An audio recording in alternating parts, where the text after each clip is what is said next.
이건 내 아들이 아니야. 삼날이 햇빛에 반짝였습니다. 시골 마을 공동묘지. 제사상 앞에서 절을 올리려던 사람들이 일제히 동작을 멈췄어요. 70대 박순자가 무덤 옆에 세워둔 삽을 들어 올린 순간이었죠. 하얀 수의 자락이 바람에 펄럭였습니다. 순자의 손은 떨렸어요. 하지만 삽자루를 잡은 손등에는 핏줄이 튀어나와 있었죠. 할머니, 뭐 하시는 거예요? 손자 민수가 비명을 질렀어요. 제사상 위에 촛불이 흔들렸습니다.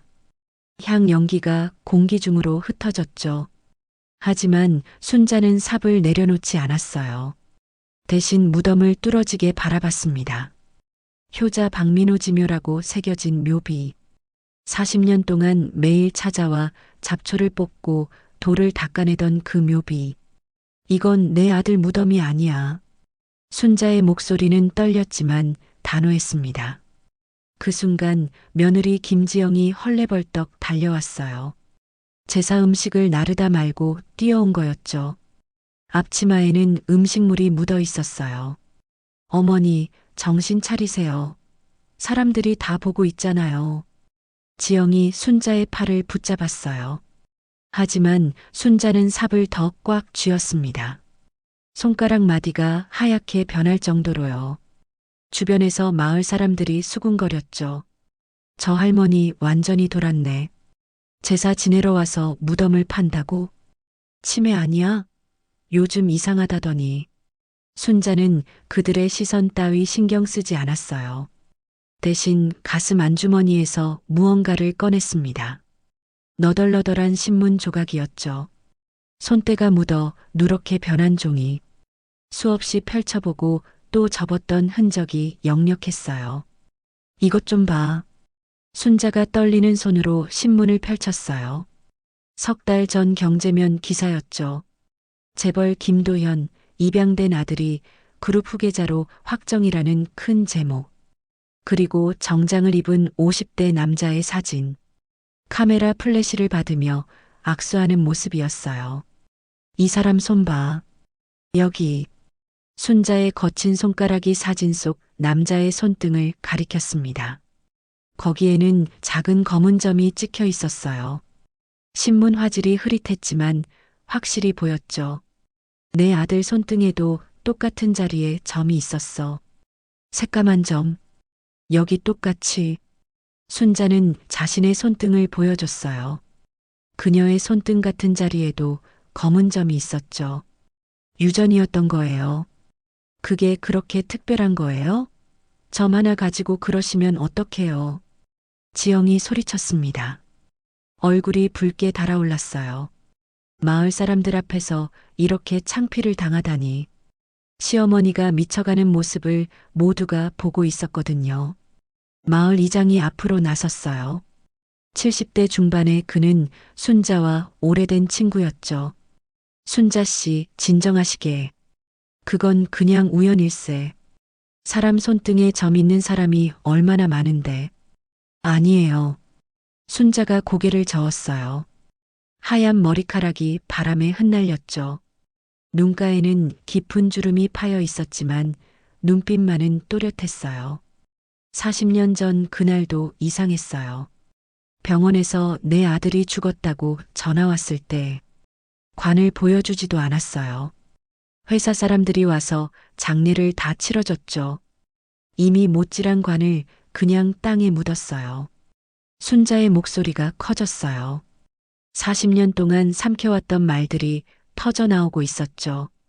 남편은 횡령 누명 쓰고 사라졌고 아들은 병원에 맡긴 지 사흘 만에 죽었다고 했어요. 너무 빨랐어요. 뭔가 잘못됐어요. 그때부터 계속 이상했다고요.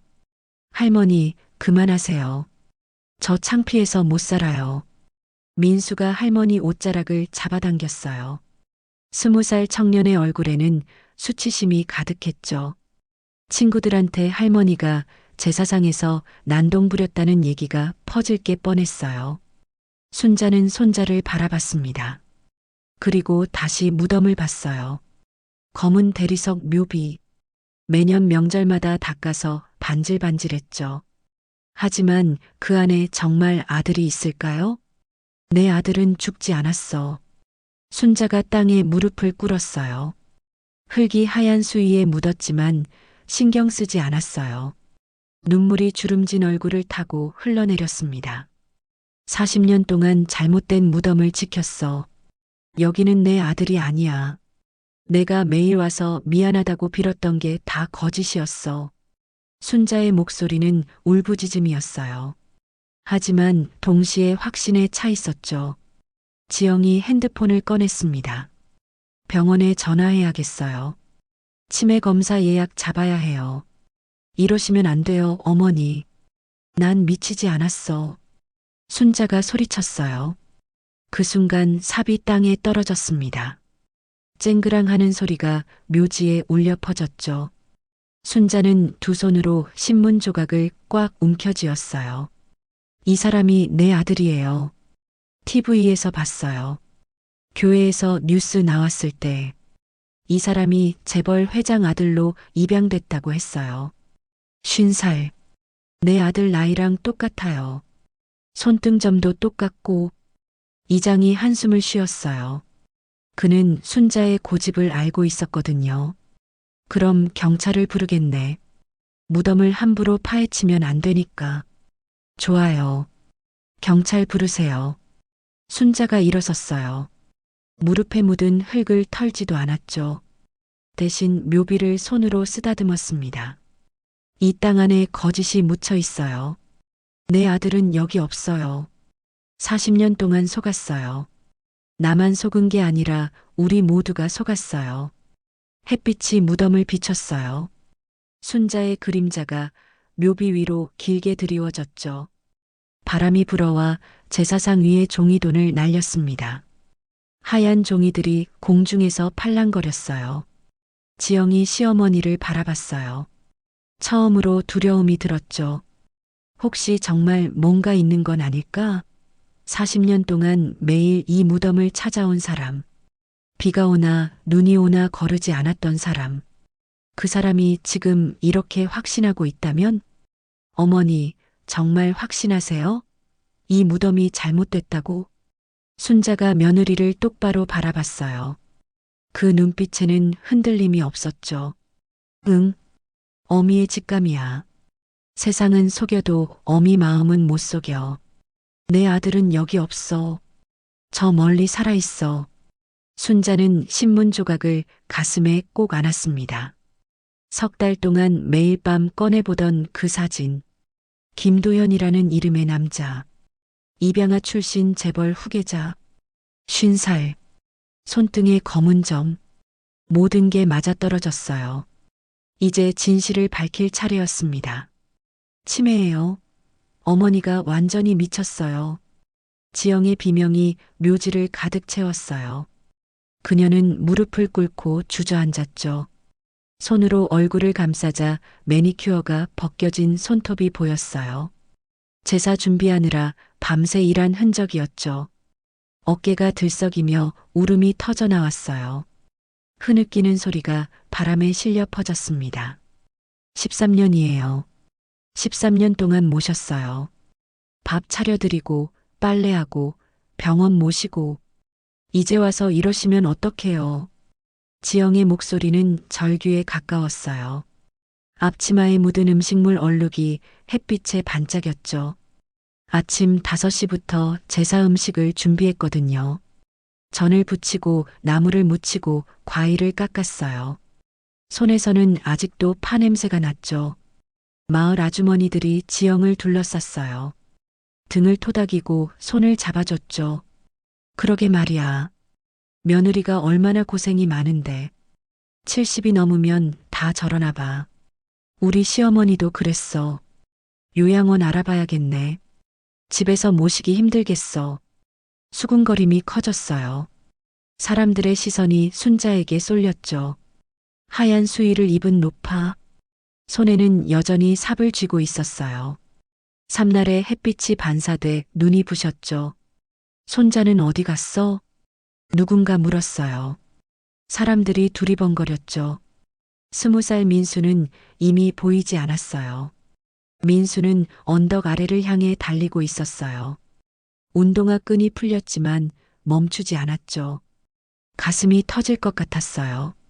숨이 가빠서가 아니라 수치심 때문이었어요. 주머니 속 핸드폰이 계속 진동했어요. 친구들한테 온 카톡이었죠. 야, 너희 할머니 무덤 판다며 키읔키읔키읔. 영상 봤음 대박이다. 할머니 완전 미친 거 아냐? 민수는 핸드폰을 꺼냈어요. 그리고 전원을 껐죠. 얼굴이 화끈거렸어요. 내일 학교에 어떻게 가지? 이제 동네에서 못 살 것 같았어요. 묘지로 돌아가자 이장이 핸드폰을 들고 있었어요. 여보세요, 경찰서죠? 공동묘지에서 노인 한 분이. 기다려요.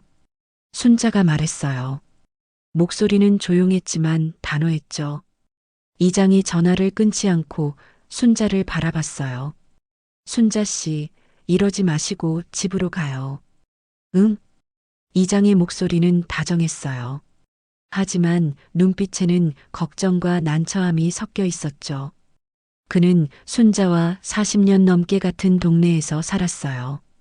착한 사람이라는 걸 알았죠. 그래서 더 안타까웠어요. 순자는 고개를 저었어요. 하얀 머리카락이 바람에 흩날렸죠. 주름진 얼굴에는 땀과 눈물이 범벅이 돼 있었어요. 경찰 부르세요. 상관없어요. 그녀는 삽을 땅에 꽂았어요. 삼날이 흙 속으로 파고들었죠. 사각하는 소리가 났어요. 사람들이 숨을 죽였어요. 이 땅 안에 거짓이 묻혀 있어요. 순자의 목소리가 묘지에 울려 퍼졌어요. 차분했지만 절박했죠. 그녀는 무덤을 손으로 쓰다듬었어요. 40년 동안 수없이 쓰다듬었던 그 대리석. 매주 와서 닦아내고 풀을 뽑았던 그 무덤. 내 아들은 여기 없어요. 처음부터 없었어요. 할머니, 증거가 있어요? 젊은 남자가 물었어요. 마을 청년회장이었죠. 순자는 가슴에서 신문 조각을 꺼냈어요. 손때가 묻어 반질반질한 종이였죠. 이 사람이 내 아들이에요. 순자가 신문을 펼쳤어요. 재벌 김도현, 입양된 아들이 그룹 후계자로 확정이라는 제목. 정장 입은 남자의 사진. 악수하는 손등에 찍힌 검은 점. 손등 봐요. 여기 점. 내 아들도 똑같은 자리에 있었어요. 사람들이 신문을 들여다봤어요. 하지만 믿는 사람은 없었죠. 고개를 젓고 한숨을 쉬었어요. 점 하나 가지고 그러시면 안 되지. 세상에 점 있는 사람이 얼마나 많은데요. 역시 치매네. 구분을 못 하시는 거야. 순자는 그들의 말을 듣지 않았어요. 대신 무릎을 꿇고 땅에 엎드렸죠. 하얀 수위가 흙에 닿았어요. 이마를 땅에 대고 울부짖었어요. 미안해. 정말 미안해. 순자의 목소리는 떨렸어요. 40년 동안 삼켜왔던 말들이 터져나왔죠. 40년 동안 잘못된 무덤을 지켰어. 매일 와서 용서 빌었는데 내가 여기 없었어. 엄마가 잘못 찾았어. 제사상 위의 촛불이 바람에 흔들렸어요. 향 연기가 하늘로 올라갔죠. 순자는 땅을 두 손으로 움켜쥐었어요. 손톱 밑으로 흙이 파고들었어요. 내 아들은 죽지 않았어. 어딘가 살아있어. 저 멀리 재벌집 아들로 살고 있어. 어머니. 지영이 비틀거리며 일어났어요. 눈이 퉁퉁 부어 있었죠. 순자에게 다가가 어깨를 잡았어요. 제발 그만하세요. 사람들이 다 보고 있잖아요. 우리 망해요. 완전히 망한다고요. 지영의 손톱이 순자의 어깨를 파고들었어요. 하지만 순자는 꿈쩍하지 않았죠. 순자가 조용히 말했어요. 그리고 지영의 손을 떼어냈죠. 70대 노파의 손이었지만 힘이 있었어요. 평생 농사 지으며 만들어진 힘이었죠. 순자는 다시 일어났어요. 삽을 두 손으로 잡았죠. 손이 떨렸지만 삽자루를 놓지 않았어요. 이 땅 안에 거짓이 묻혀 있어요. 그녀의 눈빛이 번뜩였어요. 흔들림이 없었죠. 40년 동안 의심하고 또 의심했던 그 마음. 석 달 전 TV에서 본 그 얼굴. 손등에 검은 점. 모든 게 맞아떨어졌어요. 내 아들 찾을 거예요. 끝까지. 바람이 불어왔어요. 제사상 위에 과일이 굴러떨어졌죠.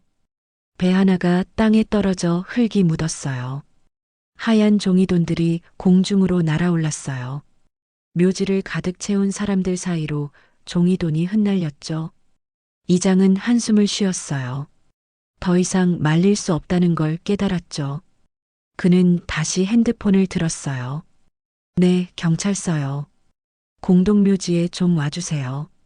멀리서 사이렌 소리가 들려오기 시작했어요. 순자는 40년 전 그 악몽 같은 날이 떠올렸어요. 새벽 5시 현관문을 두드리는 소리에 28살 박순자가 잠에서 깼어요. 옆을 보니 남편이 없었죠. 문을 여니 검은 정장을 입은 남자 둘이 서 있었어요. 한영석 씨 댁 맞습니까? 대한그룹 감사팀입니다. 남자의 목소리는 차갑고 단호했어요. 손에는 서류 뭉치를 들고 있었죠. 남편분 어디 계십니까? 회사 돈 2천만 원 횡령 혐의로 조사 중입니다. 순자의 머리가 하얗게 변했어요. 횡령? 그럴 리 없었어요. 남편은 성실한 사람이었거든요. 10년 동안 한 번도 지각하지 않고 회사 다녔어요. 모르겠어요. 새벽에 일찍 출근하셨는데 남자들은 집 안을 둘러봤어요. 날카로운 눈빛으로 구석구석 훑었죠. 안방 이불이 구겨져 있었어요. 남편이 급하게 나간 흔적이었죠. 연락 오면 즉시 신고하세요. 도주 방조하면 부인도 처벌받습니다. 문이 쾅 하고 닫혔어요. 순자는 그 자리에 주저앉았죠. 5살 아들 민호가 잠옷 차림으로 나왔어요. 엄마 아빠는 곧 오실 거야. 하지만 남편은 돌아오지 않았어요. 사흘 후 순자는 경찰서와 회사를 오가며 남편을 찾았어요. 하지만 아무도 그의 행방을 몰랐죠. 회사 사람들은 차갑게 대했어요. 한영석이 회사 금고에서 2천만 원을 빼돌렸습니다. 증거도 있어요. 그럴 리 없어요. 우리 남편은 그런 사람 아니에요. 순자는 울며 호소했지만 아무도 들어주지 않았어요. 오히려 경비원들이 그녀를 밖으로 끌어냈죠. 그날 저녁, 민호가 갑자기 쓰러졌어요. 엄마, 배 아파. 아이의 얼굴이 새하얗게 질렸어요. 이마에 식은땀이 맺혔죠. 순자는 민호를 업고 병원으로 뛰었어요. 슬리퍼가 벗겨졌지만 멈추지 않았어요. 맨발로 찬 아스팔트를 달렸죠. 응급실 형광등 불빛이 눈부셨어요. 의사들이 민호를 안으로 데려갔죠. 순자는 응급실 문 밖에서 기도했어요. 두 손을 모으고 눈을 감았어요. 제발, 제발 우리 민호만은. 3시간이 지났어요. 의사가 나왔을 때 얼굴이 어두웠어요. 급성 맹장염입니다. 수술해야 해요. 그런데 보호자 동의가 필요한데 아버지는 어디 계세요? 연락이 안 돼요. 제가 서명할게요. 순자는 떨리는 손으로 동의서에 사인했어요.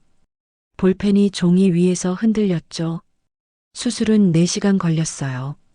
순자는 복도 의자에 앉아 기다렸죠. 창밖으로 해가 지고 어둠이 내렸어요. 형광등이 깜빡거렸죠. 수술실 문이 열렸어요. 의사가 마스크를 벗으며 나왔죠. 수술은 성공했습니다. 일주일 정도 입원해야 해요. 순자는 무릎이 풀려 주저앉았어요. 감사하다는 말이 입에서 나오지 않았죠. 그저 눈물만 흘렀어요. 닷새 후 민호는 병원 침대에 누워 있었어요. 링거를 맞고 있었죠. 창백한 얼굴이었지만 숨은 고르게 쉬고 있었어요. 순자는 아들 옆에서 잠들지 못했어요. 손을 꽉 잡고 있었죠. 새벽 2시 복도에서 발소리가 들렸어요. 정장 입은 남자 셋이 병실 문을 열었어요. 순자는 깜짝 놀라 일어났죠. 누구세요? 대한그룹 비서실입니다. 잠깐 밖에서 얘기 좀 합시다. 남자들의 표정은 무표정했어요. 순자는 불안했지만 따라 나갔죠. 복도 끝 빈 상담실. 남자 하나가 서류 봉투를 꺼냈어요. 한영석 씨 일로 회사가 많이 곤란합니다. 회장님 명의로 피해 보상을 해드리겠습니다. 봉투 안에는 수표가 들어 있었어요. 500만 원. 당시로서는 큰 돈이었죠. 그리고 아드님 병원비도 회사에서 부담하겠습니다. 장례비까지요. 장례비요? 순자의 목소리가 떨렸어요. 이상한 말이었거든요. 아드님이 위독하다고 들었습니다. 만약의 경우를 대비해서요. 우리 민호는 괜찮아요. 수술 잘 됐어요. 남자는 미소를 지었어요. 차갑고 계산적인 미소였죠.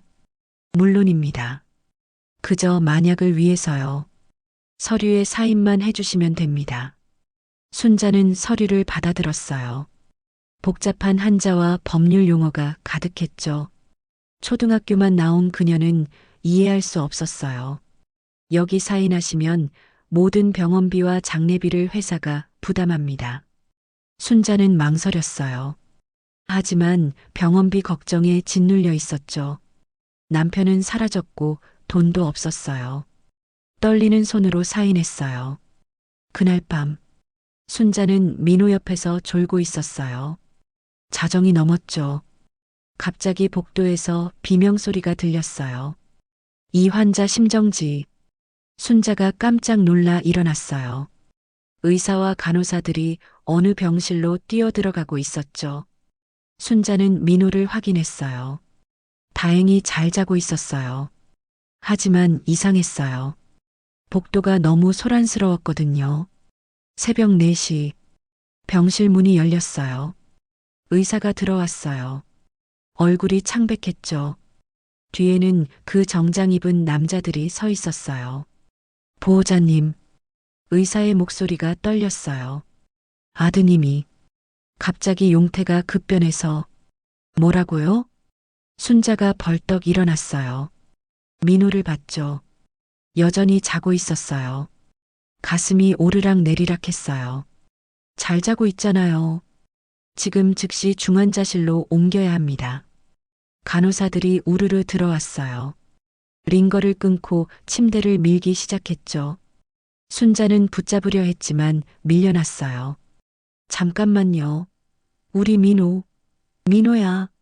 민호가 눈을 떴어요. 엄마를 봤죠. 작은 손을 뻗었어요. 엄마. 그게 마지막이었어요. 중환자실 문이 닫혔어요. 빨간 불이 켜졌죠. 수술 중 마이너스 출입 금지. 순자는 문 앞에 주저앉았어요. 시간이 멈춘 것 같았죠. 2시간 후 의사가 나왔어요. 고개를 숙였죠. 유감입니다. 최선을 다했지만 안 돼, 안 돼요. 순자가 울부짖으며 중환자실로 뛰어들려 했어요. 하지만 간호사들이 붙잡았죠. 보시면 안 됩니다. 아직 정리가. 내 아들이에요. 보여줘요. 하지만 아무도 들어주지 않았어요. 이틀 후 대한그룹 장례식장. 회사가 모든 것을 준비해줬어요. 빈소, 관, 수에, 음식까지. 순자는 멍하니 앉아 있었죠. 관이 도착했어요. 이미 못질이 돼 있었어요. 뚜껑이 완전히 봉인돼 있었죠. 관 좀 열어주세요. 우리 민호 얼굴 보고 싶어요. 순자가 애원했지만 장의사가 고개를 저었어요. 이미 처리가 다 됐습니다. 여는 건 좋지 않아요. 제발이요. 마지막이에요. 안 됩니다. 회사 지시입니다. 정장 입은 남자들이 관 주위를 둘러싸고 있었어요. 순자가 다가가려 하면 막았죠. 장례는 빠르게 진행됐어요. 하루 만에 끝났어요. 관은 시골 공동묘지에 묻혔죠. 흙이 관 위로 떨어졌어요. 삽으로 퍼올린 흙이 관을 덮었어요. 순자는 무릎을 꿇고 울었어요. 미안해, 민호야. 엄마가 지켜주지 못해서. 그날 이후 40년. 순자는 매년 그 무덤을 찾았어요. 비가 오나 눈이 오나 무릎이 아파 기어서라도 갔죠. 잡초를 뽑고 돌을 닦고 눈물을 흘렸어요. 미안하다, 아가야. 하지만 마음속 깊은 곳에서는 늘 의심이 있었어요. 뭔가 잘못됐다는 느낌. 관을 열어보지 못한 그날의 불안함. 너무 빨리 진행된 장례. 그리고 석 달 전 TV에서 본 그 얼굴. 손등의 검은 점. 모든 것이 연결되기 시작했어요. 비바람이 몰아쳤어요. 순자는 무릎을 꿇고 무덤 앞 잡초를 뽑고 있었어요. 거친 손으로 풀뿌리를 움켜쥐고 뽑아냈죠. 손톱 밑으로 흙이 파고들었어요. 빗물이 등을 타고 흘러내렸지만 멈추지 않았어요. 엄마가 또 왔어. 민호야. 70대 노파의 목소리는 빗소리에 묻혔어요. 하얀 머리카락이 얼굴에 달라붙었죠. 젖은 옷이 몸에 찰싹 붙었지만 신경 쓰지 않았어요. 대신 수건을 꺼내 묘비를 닦았어요. 효자, 박민호진묘. 글자 하나하나를 손가락으로 쓰다듬었어요. 수천 번도 넘게 쓰다듬은 글자들이었죠. 이 안에 엄마가 지켜주지 못해서 언덕 아래에서 우산 쓴 사람 둘이 올라오고 있었어요. 마을 아주머니들이었죠. 순자를 보고 고개를 가로저었어요. 저 할망구 또 왔네. 비 이렇게 쏟아지는데 완전히 미쳤어. 저러다 죽겠어. 아들 무덤에 저렇게 집착하는 것 처음 봐. 아주머니들이 빠르게 지나갔어요. 순자를 피해서 멀리 돌아갔죠. 순자는 그들의 시선을 느꼈어요. 차갑고 불편한 시선. 하지만 고개를 들지 않았어요. 계속 묘비를 닦았죠. 빗물이 묘비를 타고 흘러내렸어요. 순자가 닦아도 계속 젖었죠. 하지만 손을 멈추지 않았어요. 이 일을 계속하는 것만이 죄책감을 달래는 유일한 방법이었거든요. 엄마가 못난이야. 너 하나 지켜주지 못했어. 순자의 목소리는 떨렸어요. 눈물인지 빗물인지 알 수 없는 것이 뺨을 타고 흘러내렸죠. 뒤에서 또 누군가 지나갔어요. 젊은 남자였죠. 순자를 힐끔 보고는 빠르게 고개를 돌렸어요. 핸드폰을 꺼내 누군가에게 문자를 보냈죠. 공동묘지에 미친 할머니 또 나타났음 크크 무서워. 마을 사람들은 모두 그녀를 피했어요. 미친 노파 무섭다고 했죠. 40년 동안 한 번도 거르지 않고 무덤을 찾아오는 할머니. 비가 오나 눈이 오나 명절이나 평일이나 늘 똑같은 자리에 앉아있는 할머니. 순자는 알고 있었어요. 사람들이 자신을 어떻게 보는지. 하지만 상관없었어요. 이 자리를 지키는 것만이 유일하게 할 수 있는 일이었거든요. 그 주 일요일 며느리 지영이 순자를 교회로 데려갔어요. 순자는 가기 싫었지만 지영이 계속 조르는 바람에 따라 나섰죠. 어머니, 교회 한 번만 가봐요. 마음이 편해지실 거예요. 순자는 대답하지 않았어요. 검은 옷을 입고 지영을 따라 나섰죠. 교회 예배당 100여 명이 앉아 있었어요. 순자는 맨 뒷줄 구석 자리에 앉았죠. 딱딱한 나무 의자가 엉덩이를 눌렀어요. 목사님의 설교가 이어졌어요. 하지만 순자는 한마디도 귀에 들어오지 않았어요. 머릿속에는 온통 민호 생각뿐이었거든요. 어린 민호가 엄마 하고 부르던 목소리, 통통한 손으로 자신의 손을 잡던 느낌. 예배가 끝났어요. 사람들이 일어나 로비로 나갔죠. 순자도 따라 나왔어요. 로비에는 커피 자판기가 있었어요. 그 옆에 대형 TV가 걸려 있었죠. 뉴스가 나오고 있었어요. 사람들은 신경 쓰지 않고 커피를 뽑고 수다를 떨었어요. 순자는 TV 앞을 지나가다 멈췄어요. 대한그룹 후계, 구도 확정, 김도현 회장, 공식 승계 절차 돌입. 화면에 남자가 나왔어요. 50대로 보이는 남자. 정장을 입고 기자들 앞에 서 있었죠. 플래시가 터졌어요. 남자가 악수를 위해 손을 내밀었어요. 그 순간 순자는 숨이 멎었어요. 카메라가 악수하는 두 손을 클로즈업했죠. 김도현의 손등, 왼쪽 손등, 엄지와 검지 사이. 거기에 검은 점이 찍혀 있었어요. 선명한 검은 점. 순자는 자신의 손등을 봤어요. 똑같은 자리에 검은 점이 있었죠. 민호도 그랬어요. 똑같은 자리에 검은 점이 있었어요. 유전이었거든요. 입양아 출신으로 알려진 김도현 회장은 대한그룹 창업주에게 입양돼. 입양아! 순자의 다리에서 힘이 빠졌어요. 옆 의자를 붙잡고 주저앉았죠. 가슴이 쿵쿵거렸어요. 심장이 터질 것 같았어요. 대한그룹! 남편이 일하던 회사, 민호가 죽었다는 통보를 받은 그 회사, 횡령 누명으로 남편이 사라진 그 회사, 그리고 입양아, 손등에 검은 점. 어머니, 괜찮으세요? 지영이 달려왔어요. 순자의 얼굴이 새하얗게 질려 있었거든요. 저 사람 몇 살이야? 순자의 목소리가 떨렸어요.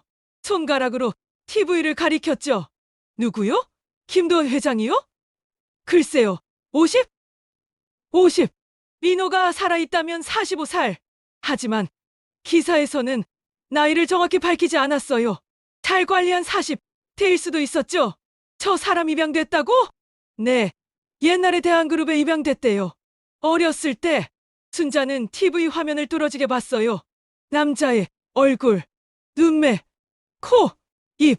40년 전 5살 민호의 모습이 어렴풋이 겹쳐 보였어요.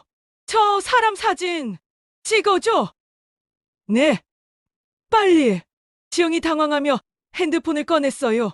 TV를 향해 셔터를 눌렀죠. 하지만 뉴스는 이미 다른 화면으로 넘어가고 있었어요. 순자는 일어났어요. 비틀거렸지만 지영이 손을 뿌리치고 걸었죠. 교회 밖으로 나가 슈퍼로 향했어요. 어머니, 어디 가세요? 슈퍼 앞 신문 가판대. 순자는 경제신문을 집어들었어요. 떨리는 손으로 페이지를 넘겼죠. 첫 페이지, 두 번째 페이지. 있었어요. 대한그룹 김도현 부회장. 후계 확정. 입양아 출신 첫 재벌 승계 화제. 큰 사진과 함께 기사가 실려 있었어요. 악수하는 사진. 손등에 검은 점이 선명했죠. 순자는 신문을 샀어요. 1,000원을 내고 신문을 받았어요. 손이 너무 떨려서 동전을 떨어뜨렸죠. 바닥에 동전이 대굴대굴 굴러갔지만 줍지 않았어요. 집으로 돌아왔어요. 방문을 닫고 가위를 꺼냈죠. 기사를 조심스럽게 오려냈어요. 사진 부분만 정성스럽게 잘랐어요. 그리고 한참을 들여다봤어요. 손등에 검은 점. 민호와 똑같은 자리. 자신과 똑같은 자리. 민호야. 너야? 순자의 눈에서 눈물이 흘러내렸어요. 신문 위로 눈물이 떨어져 얼룩이 졌죠. 엄마가 찾았어. 40년 만에. 그날 밤부터 순자는 매일 그 신문 조각을 꺼내봤어요. 장롱 깊숙한 곳에 숨겨뒀다가 밤마다 꺼내서 들여다봤죠. 손때가 묻어 신문은 너덜너덜해졌어요. 확신이 커졌어요. 이 사람이 민호다. 내 아들이 저기 살아있다. 무덤은 거짓이다. 40년 동안 잘못된 무덤을 지켰다. 그리고 제사날이 왔어요. 순자는 결심했어요. 진실을 밝힐 시간이었어요. 그날 이후 순자는 신문 조각을 가슴에 품고 살았어요. 매일 밤 장롱에서 꺼내봤죠. 형광등 불빛 아래서 김도원의 얼굴을 들여다봤어요. 손등에 검은 점을 손가락으로 쓰다듬었죠. 신문은 손때가 묻어 반질반질해졌어요. 민호야, 엄마가 찾았어. 순자는 확신했어요. 이 사람이 자신의 아들이라고. 40년 동안 품어온 의심이 이제 확신으로 바뀌었죠. 지영이 방문을 열었어요. 어머니, 병원 예약 잡았어요. 내일 가요. 안 가. 신경과 선생님이 진료 보시겠대요. 검사만 받아봐요. 난 멀쩡해. 순자는 신문 조각을 가슴에 꽉 안았어요. 지영이 빼앗으려 했지만 놓지 않았죠. 어머니, 이러시면 안 돼요. 지영의 목소리가 높아졌어요. 하지만 순자는 고개를 저었어요. 난 미치지 않았어. 내 아들 찾을 거야. 순자는 혼자 경찰서로 갔어요. 민원실 창고 앞에 섰죠. 젊은 경찰관이 순자를 올려다봤어요. 무슨 일로 오셨습니까? 무덤 개봉 요청하러 왔어요. 순자는 가방에서 신문 조각을 꺼냈어요. 너덜너덜한 종이를 경찰관 앞에 펼쳤죠. 내 아들이에요. 40년 전에 죽었다고 했는데 살아있어요. 무덤에는 다른 사람이 묻혀 있을 거예요. 경찰관의 눈빛이 이상하게 변했어요. 하지만 순자는 개의치 않았죠. 손등 좀 보세요. 여기 내 아들도 똑같은 자리에 있었어요. 할머니, 이건 증거가. 제발요. 무덤만 열어보면 알 수 있어요. 순자의 목소리는 떨렸지만 단호했어요. 경찰관은 한숨을 쉬며 진정서 양식을 내밀었죠. 작성하세요. 순자는 떨리는 손으로 펜을 잡았어요. 삐뚤삐뚤한 글씨로 한 글자씩 써 내려갔죠. 신청인 박순자. 요청 사항 박민호 묘 개봉 미 신원 확인. 타유 40년 전 사망 통보의 의심이 있음. 마을에 소문이 퍼졌어요. 박순자 할망구가 경찰서 가서 진정서 냈대. 무덤 파헤치겠다고. 완전히 돌았어. 지영은 슈퍼에도 못 갔어요. 밖에 나가면 사람들이 수근거렸거든요. 민수는 학교 가기가 두려웠죠. 친구들이 할머니 얘기로 놀려댔어요. 하지만 순자는 신경 쓰지 않았어요. 집 안에서도 신문 조각을 들여다봤죠. 조금만 기다려. 이노야. 어느 날 오후 전화벨이 울렸어요. 순자가 황급히 받았죠. 박순자님, 댁 맞으십니까? 네. 경찰서입니다. 법원에서 현장 조사 허가가 나왔습니다. 순자는 전화기를 꽉 쥐었어요. 손이 떨렸죠. 정말요?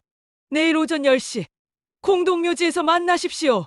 법의학팀과 함께 파묘 작업 들어갑니다. 감사합니다. 정말 감사합니다. 전화를 끊자 순자의 눈에서 눈물이 쏟아졌어요. 무릎이 풀려 바닥에 주저앉았죠. 드디어 40년 만에 진실을 밝힐 수 있게 됐어요. 지영이 방문을 열고 들어왔어요. 얼굴이 창백했죠. 어머니, 정말 하실 거예요? 응. 순자는 눈물을 닦으며 고개를 끄덕였어요. 내일 모든 게 밝혀져. 내 아들이 거기 없다는 것도. 만약 민호가 거기 있으면 어쩌려고요? 지영의 목소리는 떨렸어요. 하지만 순자는 흔들리지 않았죠. 없어. 내 아들은 거기 없어. 그날 밤 순자는 잠들지 못했어요. 침대에 누워 천장을 바라봤죠. 40년 전 그날이 떠올랐어요. 봉인된 관, 열어보지 못하게 막았던 사람들, 너무 빨리 진행된 장례, 모든 게 이상했어요. 내일이면 알 수 있을 거예요. 순자는 장롱에서 신문 조각을 꺼냈어요. 어둠 속에서 김도연의 얼굴이 희미하게 보였죠. 내일이야. 민호야. 엄마가 진실을 밝혀줄게. 새벽이 밝아왔어요. 운명의 날이 시작됐어요. 공동묘지 언덕에 사람들이 모여들었어요. 새벽 안개가 무덤들 사이로 흐르고 있었죠. 순자는 검은 옷을 입고 무덤 앞에 서 있었어요. 손에 든 신문 조각이 바람에 펄럭였죠. 경찰차가 올라왔어요. 흰 가운 입은 법의학팀이 내렸죠. 장비를 들고 무덤으로 다가왔어요. 뒤따라 마을 사람들이 몰려왔어요. 이장, 슈퍼 아줌마, 청년들 50여 명이 언덕을 에워쌌어요. 진짜 파는구나. 미친 할망구. 뭐가 나올지 궁금하긴 하네. 수군거림이 묘지를 가득 채웠어요. 지영과 민수는 멀리 서 있었죠. 지영의 얼굴은 새하얗게 질려 있었어요. 작업 시작합니다. 법의학 팀장이 말했어요. 탑이 흙을 파냈죠. 사각. 탑날이 땅을 파고들 때마다 소리가 났어요. 검은 흙이 옆으로 쌓였죠. 순자는 숨도 쉬지 않고 바라봤어요. 주먹을 꽉 쥐었어요. 손톱이 손바닥을 파고들었죠. 흙이 깊어졌어요. 무릎 높이, 허리 높이. 팀원들이 구덩이 안으로 들어갔어요. 관입니다. 누군가 소리쳤어요. 사람들이 숨을 죽였어요. 모두 구덩이를 들여다봤죠. 흙 속에서 검은 관이 드러났어요. 나무가 썩어서 군데군데 무너져 있었어요. 40년 동안 땅 속에 묻혀 있었던 관. 이끼가 끼고 흙이 묻어 있었죠. 팀원들이 조심스럽게 흙을 털어냈어요. 관 주위의 흙을 다 파냈죠. 밧줄을 감아 천천히 들어 올렸어요. 관이 땅 위로 올라왔어요. 사람들이 뒤로 물러났어요. 썩은 나무 냄새가 코를 찔렀죠. 순자는 한 발짝 앞으로 나갔어요. 떨리는 다리로 관에 다가갔죠. 뚜껑 열겠습니다. 팀장이 장갑을 끼고 관 뚜껑에 손을 댔어요.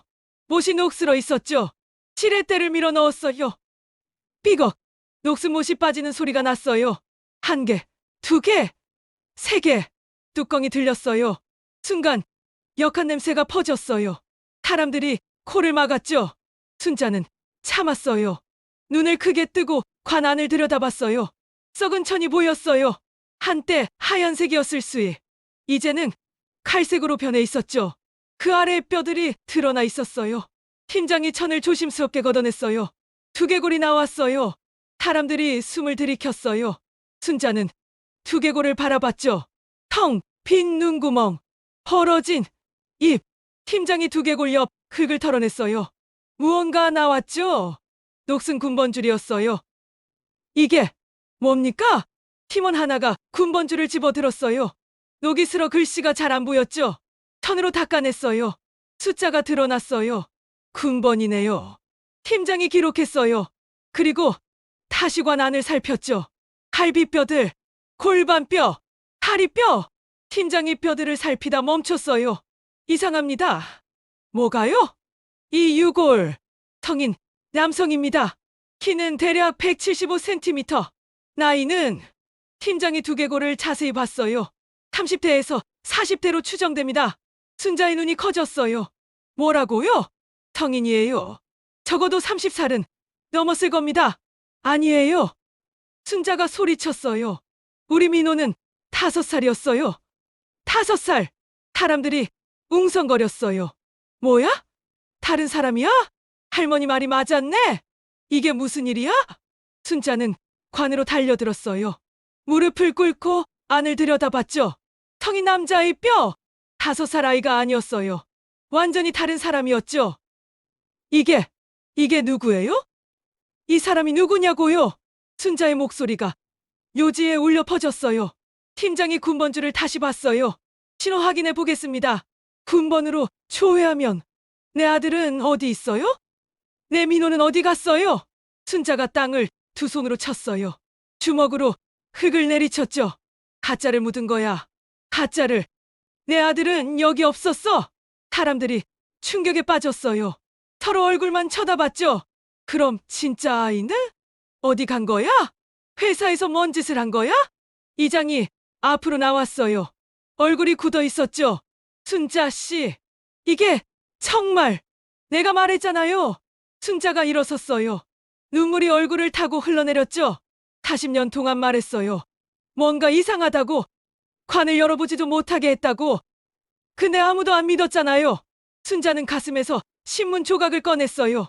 너덜너덜한 종이를 높이 들었죠. 내 아들은 여기 있어요. 살아서 재벌집 아들로 살고 있어요. 바람이 불어왔어요. 신문 조각이 펄럭였죠. 김도현의 얼굴이 햇빛에 반짝였어요. 지영이 주저앉았어요. 믿을 수 없다는 표정으로 관을 바라봤죠. 민수는 할머니를 봤어요. 눈이 커져 있었어요. 경찰관들이 무전기를 꺼냈어요. 본서, 이쪽 공동묘지, 신원 미상의 유골 발견. 사건으로 전원 요청합니다. 순자는 무덤 앞에 무릎을 꿇었어요. 하늘을 보고 울부짖었죠. 민호야, 엄마가 찾았어. 내가 거기 없다는 걸 증명했어. 40년 동안 짊어졌던 죄책감이 무너져 내렸어요. 잘못된 무덤을 지킨 게 아니었어요. 처음부터 아들은 거기 없었던 거예요. 관 안에 낯선 남자 뼈, 군번줄, 모든 게 거짓이었어요. 순자는 주먹을 쥐고 흙을 움켜쥐었어요. 누가 이런 짓을 한 거야? 누가 내 아들을 훔쳐간 거야? 묘지는 정적에 휩싸였어요. 오직 바람 소리만 무덤들 사이를 지나갔죠. 며칠 뒤 김도현 회장과 순자의 DNA 검사 결과가 나왔어요. 모자 관계 확인. 일치율 99.99%. 순자는 서류를 받아들고 한참을 울었어요. 40년 만에 증명된 진실. 민호가 살아있었어요. 경찰이 알려줬어요. 김도현이 목요일마다 대한의료원에서 검진받는다고. 순자는 그곳으로 갔어요. 병원 3층 복도. 순자는 벽에 기대 서 있었어요. 소독약 냄새가 코를 찔렀죠. 손에는 신문 조각을 꽉 쥐고 있었어요. 발소리가 들렸어요. 검은 정장 입은 남자가 걸어오고 있었죠. 비서 둘이 옆에 있었어요. 남자는 서류를 보며 걸었어요. 순자는 그 옆모습을 봤어요. 남편 영석을 닮았어요. 코, 턱선, 젊은 시절 영석 그대로였죠. 민호야! 남자의 발이 멈췄어요. 천천히 돌아섰죠. 눈이 마주쳤어요. 순자는 숨을 멈췄어요. 그 눈빛, 5살 민호가 엄마를 부르던 그 눈. 40년 전 기억이 선명하게 떠올랐어요. 남자도 순자를 바라봤어요. 입술이 떨렸죠. 순자는 다가갔어요. 손을 뻗어 남자의 뺨을 만졌어요. 차갑고 거친 손. 하지만 부드럽게 쓰다듬었죠. 따뜻했어요. 살아있었어요. 이제야 내 얼굴 보내. 눈물이 주름진 얼굴을 타고 흘러내렸어요. 남자의 눈가가 붉어졌어요. 목소리가 떨렸죠. 엄마, 살아 계셨어요? 응, 엄마 안 죽었어. 순자는 울면서 웃었어요. 남자의 손을 잡았죠. 따뜻한 손이었어요. 내가 죽은 줄 알았어. 40년 동안. 왜? 남자가 고개를 돌렸어요. 창밖을 봤죠? 왜 날 안 찾았어요? 순자는 남자의 손을 더 꽉 잡았어요. 찾았어. 매일 찾았어. 무덤 앞에서. 무덤이요? 내가 죽었다고 했어. 회사에서, 병원에서 죽었다고 통보 왔어. 남자의 눈이 커졌어요. 관도 못 열어봤어. 이미 못질돼 있었어. 회사에서 장례까지 다 치러줬어. 순자는 신문 조각을 꺼냈어요. 그런데 너 봤어? 텔레비전에서. 이거 손등에 점 똑같더라. 남자는 자신의 손등을 봤어요. 검은 점. 순자도 손등을 보여줬어요. 같은 자리에 점이 있었죠. 유전이야. 엄마한테, 너한테로. 남자는 주먹을 쥐었다 폈다 했어요. 숨을 깊이 들이마셨죠. 아버진. 남자가 말을 꺼냈어요. 목소리가 낮아졌죠. 10년 전에 돌아가셨어요. 순자의 얼굴이 굳었어요. 내 아빠는 횡령범이야. 날 버리고 도망간 거 알지? 남자는 고개를 저었어요. 횡령 아니에요. 뭐? 그 돈으로 회사 만든 거예요. 대한그룹. 순자는 숨이 막혔어요. 벽을 짚었죠. 무슨 소리야? 남자는 순자를 똑바로 봤어요. 눈빛이 흔들렸지만 말을 이어갔죠. 아버지가. 목소리가 떨렸어요. 아버지가 날 데려간 거예요. 엄마한테서. 순자는 비틀거렸어요. 무릎에 힘이 풀렸죠. 바닥에 주저앉았어요. 영석이가 너를. 가짜 시신도 아버지가 묻었어요. 엄마가 날 못 찾게. 남자의 주먹이 떨렸어요. 하얗게 질린 얼굴로 계속 말했죠. 돌아가시기 전에 다 말씀하셨어요.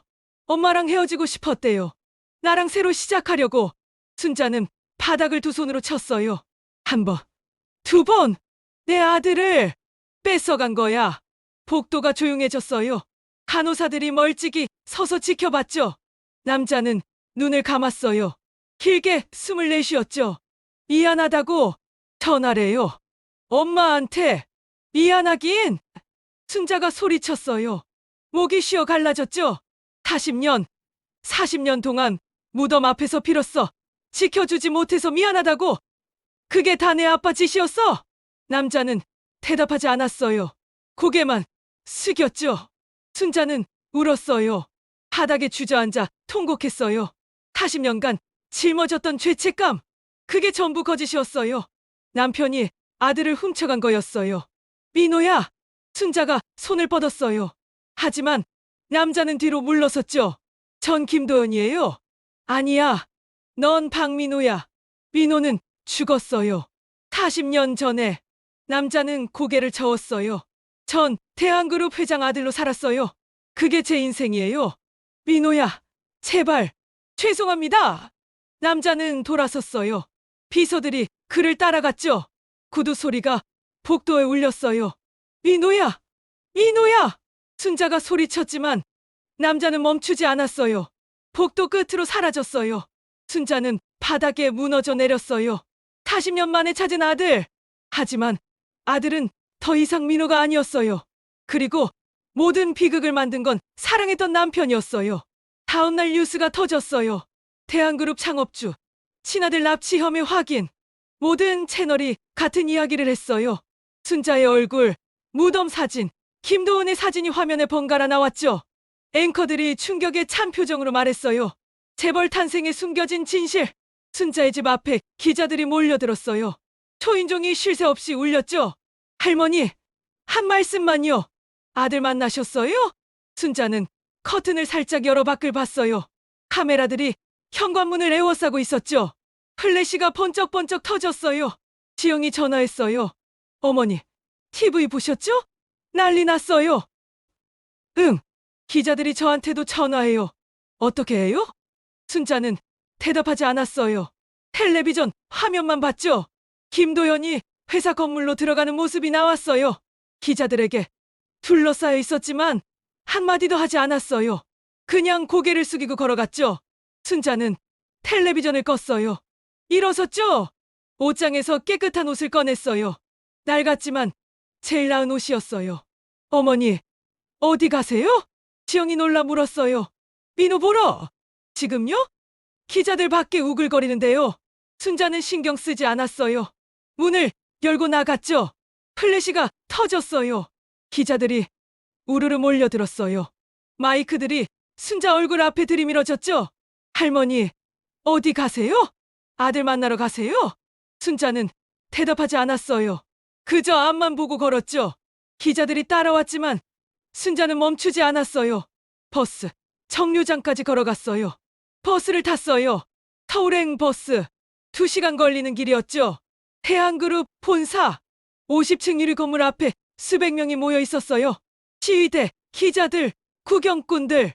피켓이 휘날렸죠. 범죄 기업 해체하라. 순자는 그 사이를 지나 건물로 들어갔어요. 로비는 텅 비어 있었어요. 경비원이 가로막았죠. 할머니, 여긴 못 들어와요. 민호 보러 왔어요. 누구요? 김도현 회장. 경비원의 얼굴이 굳었어요. 순자를 위아래로 훑어봤죠. 낡은 옷, 거친 손, 구부정한 허리. 여기 어울리지 않는 시골 할머니였어요. 예약 있으세요? 없어요. 그럼 못 올라가요. 순자는 물러서지 않았어요. 대신 가방에서 신문 조각을 꺼냈죠. 김도현 사진. 내 아들이에요. 보러 왔어요. 경비원은 난처한 표정을 지었어요. 그때 엘리베이터에서 정장 입은 여자가 나왔어요. 비서실장이었죠. 순자를 봤어요. 박순자님 맞으시죠? 네. 올라오세요. 회장님께서 기다리고 계십니다. 순자는 깜짝 놀랐어요. 기다리고 있었다고? 하지만 비서를 따라 엘리베이터에 올랐어요. 48층. 문이 열렸어요. 복도를 지나 회장실 문 앞에 섰어요. 비서가 노크했죠. 회장님, 모시고 왔습니다. 들어오세요. 문이 열렸어요. 김도현이 책상 앞에 서 있었어요. 창밖을 보고 있었죠. 순자가 들어오자 천천히 돌아섰어요. 두 사람의 눈이 마주쳤어요. 순자는 한 걸음 들어갔어요. 문이 뒤에서 닫혔죠. 방에는 둘만 남았어요. 왜 오셨어요? 김도현이 먼저 물었어요. 목소리는 여전히 차가웠죠. 순자는 가방에서 도시락을 꺼냈어요.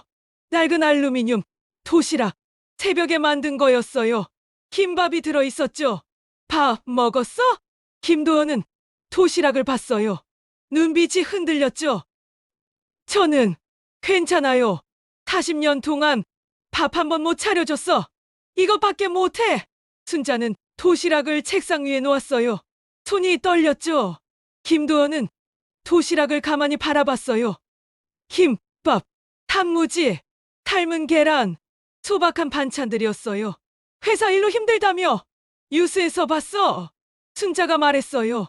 괜찮습니다. 괜찮을 리 없지. 회사 망한다고 하던데. 김도현은 대답하지 않았어요. 창밖을 봤죠? 저 아래 시위대가 보였어요. 엄마는, 순자가 조심스럽게 말했어요. 엄마는 내가 어떤 선택을 해도 괜찮아. 김도현이 순자를 봤어요. 회사 지키고 싶으면 지켜.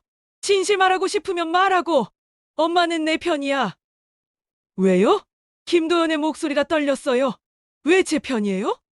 어제 전 엄마 버렸는데. 순자는 고개를 저었어요. 내가 버린 게 아니야. 내가 혼란스러웠던 거지. 순자는 김도현에게 다가갔어요. 손을 뻗어 그의 손을 잡았죠. 차가운 손이었어요. 45년 동안 아버지 아들로 살았잖아. 그런데 갑자기 엄마가 나타났어. 혼란스러울 수밖에 없지. 김도현의 눈에 눈물이 고였어요. 전 몰랐어요. 아버지가 그런 짓을 했는지. 알아. 10년 전에 돌아가시면서 말씀하셨어요. 미안하다고. 그때도 이해 못했어요.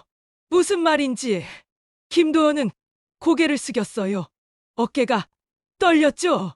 그런데 엄마를 보니까 알겠더라고요. 아버지가 무슨 짓을 한 건지. 순자는 김도연의 손을 꽉 잡았어요. 너 잘못 아니야. 내 아빠 잘못이지. 하지만 전 그 돈으로 살았어요. 범죄로 만든 돈으로. 넌 몰랐잖아. 이제 알았는데. 김도연이 순자를 봤어요. 눈물이 뺨을 타고 흘러내렸죠. 이제 알았는데 어떻게 해야 해요? 엄마! 순자는 김도연을 끌어안았어요. 45년 만에 안아보는 아들. 너무 컸어요. 자신보다 훨씬 컸죠. 하지만 여전히 아들이었어요. 내가 결정해. 엄마는 내 결정을 존중할게. 김도연은 순자의 품에서 울었어요. 50층 회장실, 수백억짜리 가구들 사이에서 재벌 회장이 시골 할머니 품에서 울고 있었어요. 한참 후 김도연이 몸을 떼었어요. 눈을 닦았죠. 내일 기자회견 할 거예요.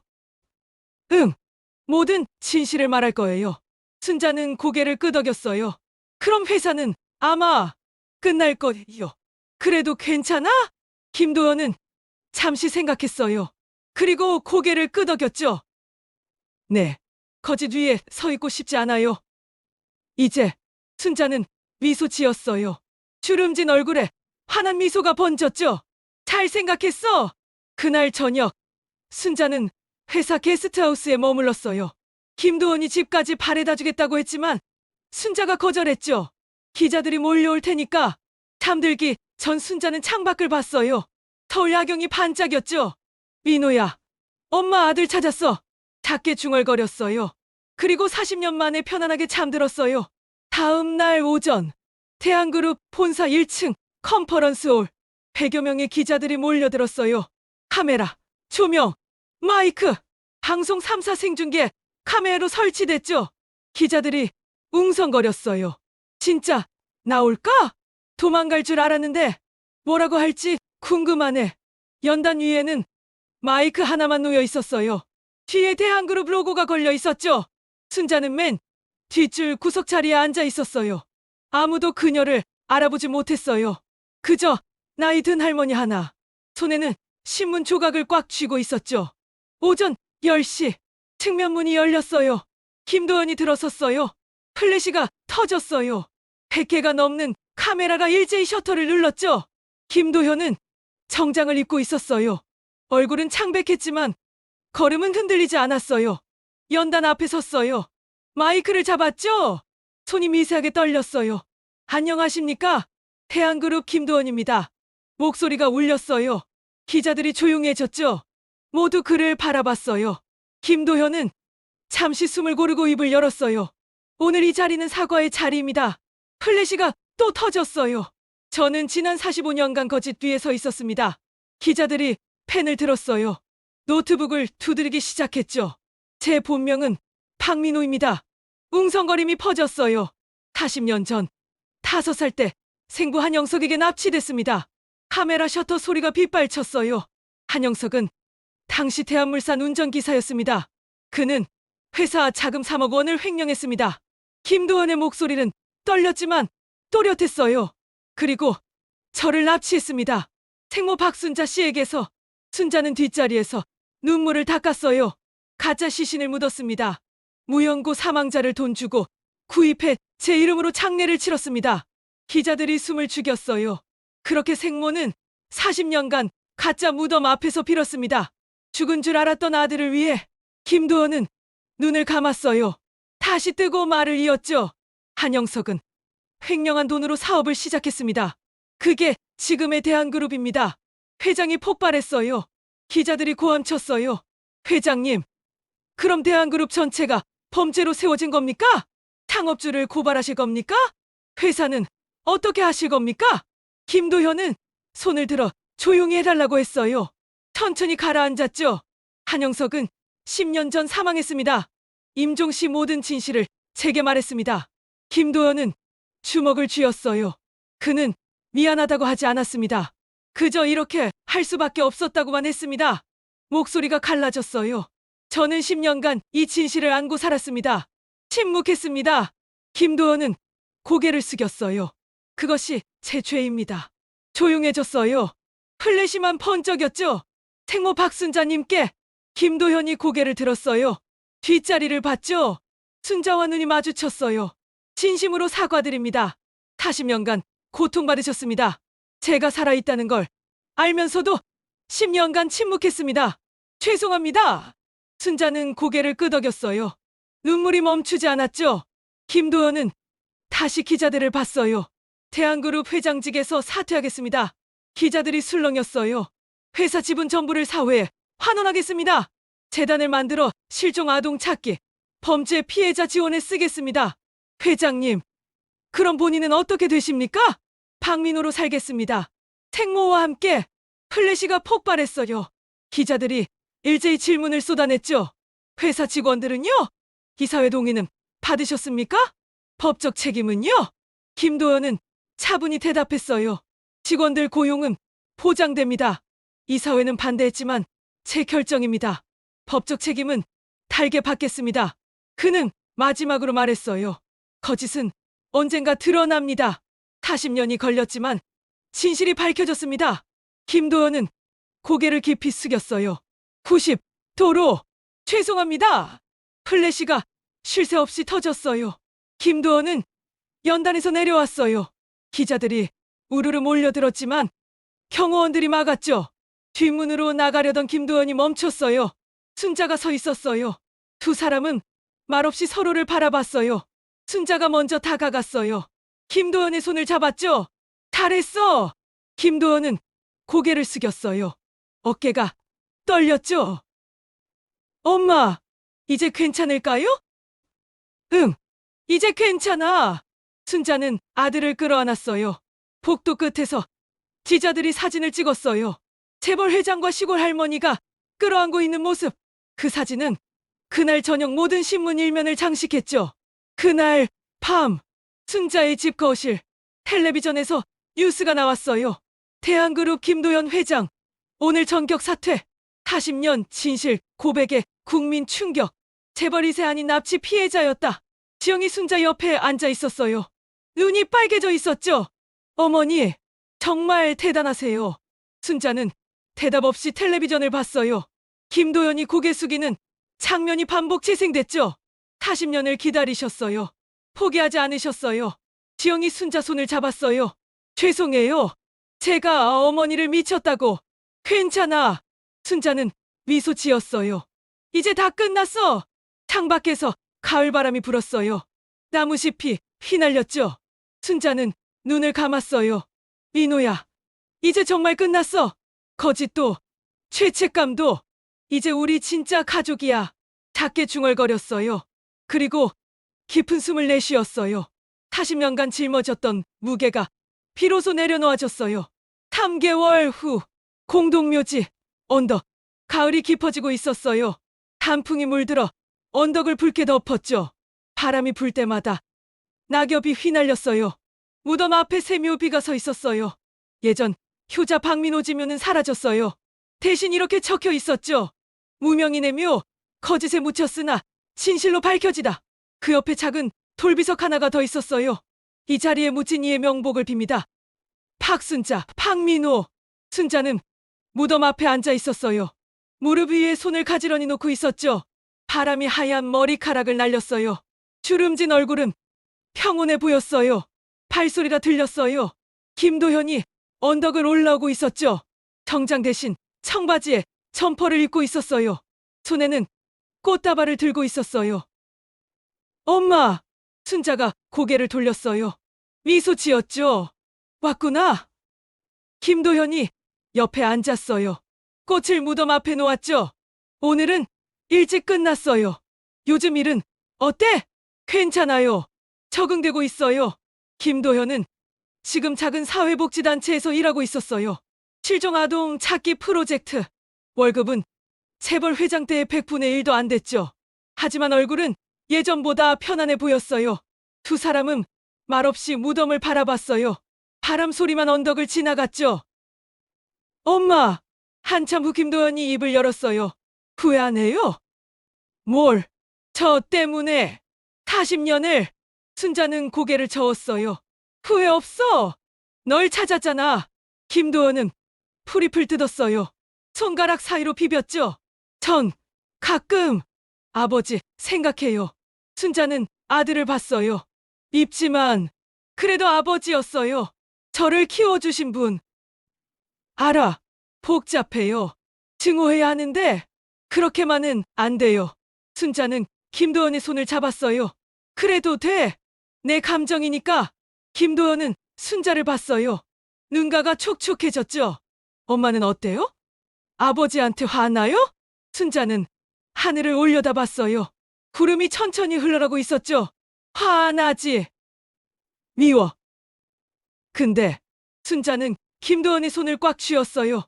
너를 돌려받았어. 그게 더 중요해. 김도연은 고개를 숙였어요. 어깨가 떨렸죠. 순자가 등을 토닥였어요. 울지 마. 이제 다 끝났어. 아직도 가끔 꿈꿔요. 제가 김도연인 꿈. 넌 박민호야. 내 아들. 네. 김도연은 눈물을 닦았어요. 그리고 무덤에 절을 올렸죠. 순자도 함께 절했어요. 두 사람은 일어났어요. 언덕을 내려가기 시작했죠. 순자가 비틀거리자 김도연이 팔을 내밀었어요. 순자가 팔을 잡았죠. 엄마, 저번에 말한 거. 응? 엄마랑 같이 살고 싶어요. 서울 아파트 하나 얻어서. 순자는 고개를 저었어요. 난 여기가 좋아. 우리 집에서 혼자 계시면 괜찮아. 지영이랑 민수도 있고 너도 주말마다 오잖아. 그래도 넌 내 인생 살아. 엄마는 여기서 살 거야. 김도연은 아쉬워했지만 고개를 끄덕였어요. 두 사람은 언덕을 내려왔어요. 주차장에 김도연의 차가 서 있었죠.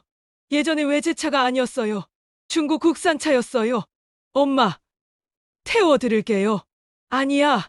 난 걸어갈래. 걸어가시면 1시간 넘게 걸리는데 괜찮아. 날씨 좋잖아. 순자는 미소 지으며 걷기 시작했어요. 김도현이 차에서 내려 바라봤죠. 엄마! 순자가 돌아봤어요. 사랑해요.